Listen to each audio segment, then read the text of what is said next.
चलिए भैया, विज्ञान का क्वेश्चन है कि जाइलम और फ्लोएम में अंतर लिखिए। ठीक है भाई। तो भैया जाइलम क्या करता है? जाइलम पौधे में पानी की मात्रा को पूरी करता है। ठीक है, जाइलम पौधे में पानी की मात्रा को पूरी करता है। फ्लोएम पौधे में किसकी मात्रा को पूरी करता है? भोजन की मात्रा को पूरी करता है। जाइलम के लिए एटीपी की आवश्यकता नहीं होती, फ्लोएम के लिए एटीपी की आवश्यकता होती है। जाइलम में ऊर्जा का खर्च नहीं होता और फ्लोएम में ऊर्जा का खर्च होता है। समझ में आया? जाइलम एंड फ्लोएम में अंतर लिखिए। ठीक है भाई, चलो अगला क्वेश्चन।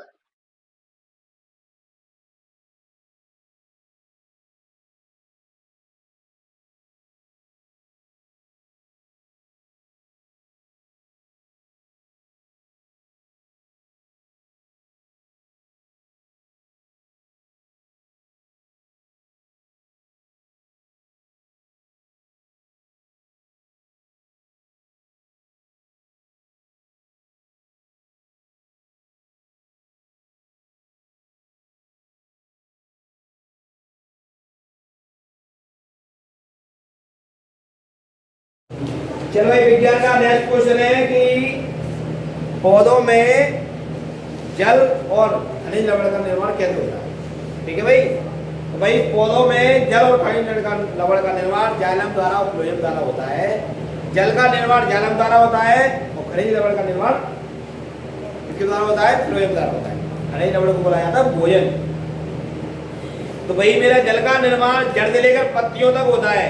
जाइलम जड़ से लेकर पत्तियों तक ले जाता है जल को। वही खनिज लवण का निर्माण पत्तियों से लेकर जड़ों तक होता है। ठीक है भाई, ये आपको डिफाइन करना है।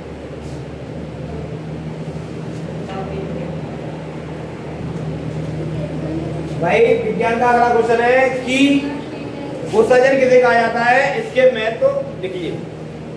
तो भाई उत्सर्जन एक ऐसी प्रक्रिया है, उत्सर्जन एक ऐसी प्रक्रिया है जिसके माध्यम से सजीवों में अपशिष्ट पदार्थ शरीर के बाहर निकलते हैं। सजीव के शरीर से अपशिष्ट पदार्थों को बाहर निकाला जाता है। किसके माध्यम से? उत्सर्जन के माध्यम से। और भैया सजीवों में यह क्रिया निरंतर चलती रहती है और इसके साथ शरीर का निर्माण होता है। अभी आप इतने बड़े, फिर जाना हो गए, फिर इतने बड़े हो गए, फिर उतने बड़े हो गए, फिर उतने बड़े हो गए, फिर नारे नैना की ड्यूटी पे गए। तो ये सब उत्सर्जन के कारण हो रहा है। ठीक है, उसको उत्सर्जन कहा जाता है। इसके महत्व है, टीवी में लिखा है, याद कर लेना। ठीक है, मैं तो आपको लर्निंग करनी पड़ेंगे, बाकी उत्सर्जन मैंने समझा दिया है। Okay done. किसे कहते हैं उत्सर्जन?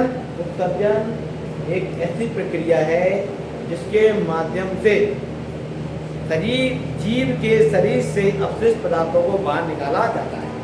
सजीवों यानी कि जिंदे जीव, सजीवों में यह क्रिया निरंतर चलती रहती है। इन पदार्थों से शरीर का निर्माण होता है। इसके महत्व निम्नलिखित है। Okay done.